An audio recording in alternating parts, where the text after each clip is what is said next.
खबर है ओला उबर की। दरअसल ऐप आधारित सर्विस प्रोवाइडर कंपनियों को लेकर लगातार मिल रही शिकायतों पर सरकार एक्शन मोड में है। जी बिजनेस ने भी लगातार इसकी मनमानियों के खिलाफ आवाज बुलंद की, सरकार तक लोगों की शिकायतें पहुंचाई। हमारी मुहिम रंग लाई और सरकार जल्द ही कैब सर्विस प्रोवाइडर कंपनियों के साथ एक बैठक करने जा रही है। क्या है बैठक का एजेंडा, ये बता रहे हैं हमारे सहयोगी अमरीश पांडे।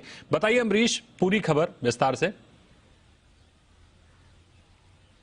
दीपक, जी बिजनेस ने हमेशा से अपनी जिम्मेदारी संभाली है और इस बार भी जी बिजनेस की मुहिम रंग लाई है। सरकार अब एक्शन में है और जितने भी ऐप बेस्ड सर्विस प्रोवाइडर्स हैं उनको जल्दी ही सरकार बुलाने वाली है। और जो एजेंडा होगा बैठक का वो साफ तौर पर 3 मुख्य चीजों पर आधारित होगा। पहला तो ये कि हालिया जो घटनाएं हुई थी जिसमें कि कैब ऑपरेटर्स या कैब ड्राइवर्स के तरफ से जो सवारी थी उनके साथ बदतमीजी की गई थी। एक घटना हमने देखी थी जिसमें उसको एक तरह से किडनैप करने की कोशिश की गई थी। इस तरह के तमाम जो शिकायतें मिली थी हालिया, उन सब पे जवाब लेगी सरकार कि आखिर क्या वजह है कि इस तरह घटनाएं रुक नहीं रही हैं और आपने इनको रिड्रेस करने के लिए अभी तक क्या इंतजाम किए हैं अपने स्तर पे।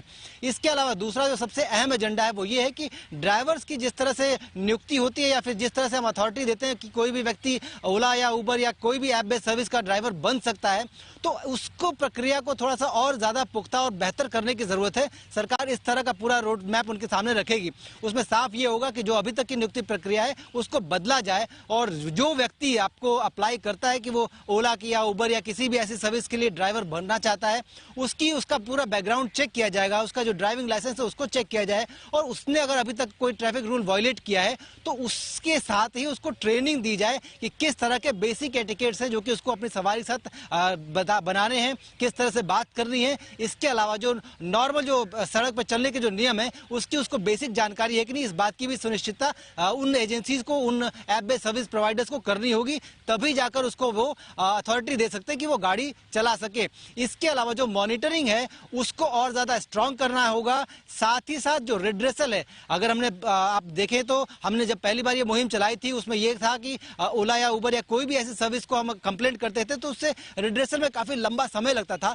हालांकि वो समय पिछली बार से घटा है, लेकिन सरकार ये चाहती है कि जो नॉर्मल थ्रेशोल्ड है कम से कम समय में वो रिड्रेस किया जाए। इस बात को सुनिश्चित करने के लिए सरकार इस बैठक में करेगी। तो कुल मिलाकर 3 मुख्य एजेंडे हैं। पहला तो ये कि सवारियों के साथ व्यवहार को बेसिक एटिकेट्स के साथ अप्लाई किया जाए, ड्राइवर्स को सुनिश्चित किया जाए कि उनके पास नॉर्मल या जो मिनिमम जो रिक्वायरमेंट वो सारी चीजें हैं कि नहीं है। यानी आमतौर पर जो कैब हम लेते हैं, हम उस कैब को अपनी सुविधा के लिए लेते हैं, परेशानी के लिए नहीं लेते हैं। तो सरकार का भी फोकस इस बात पर है कि जब आप कैब लें, आपकी जो शिकायतें हैं उसका रिड्रेसल मैकेनिज्म थोड़ा स्ट्रांग हो, आपकी तत्काल सुनवाई हो और उस पर एक्शन हो।